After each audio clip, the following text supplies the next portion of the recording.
नीतीश भैया, माननीय मुख्यमंत्री भैया, नीतीश भैया से हम लोग जो मांग किए वो पूरा किया भैया। भाई हो तो नीतीश कुमार भैया जैसा 400 से 1100 कर दिया, 2 गुना बढ़ा दिया। ठीक लग रहा है, 400 से अब 1100 मिल रहा है, तो बुढ़ा बुढ़ी के कुछ जीवन कट जाएगा इसी में। तो अच्छा है, सरकार अच्छे किए हैं। ठीक है, जो 400 से 1100 दे रहे हैं तो हम लोग बहुत खुश हैं। हाँ, पेंशन मिलता है। कितना मिलता है? पहले 400 मिलता था, तो उसी में अपना थोड़ा मोड़ा पढ़ाते लिखाते हैं। 1100 हो गया तो ट्यूशनी लगा देंगे, अपना पढ़ेगा।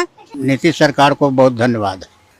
इसके लिए बहुत बहुत धन्यवाद देते हैं नीतीश जी को।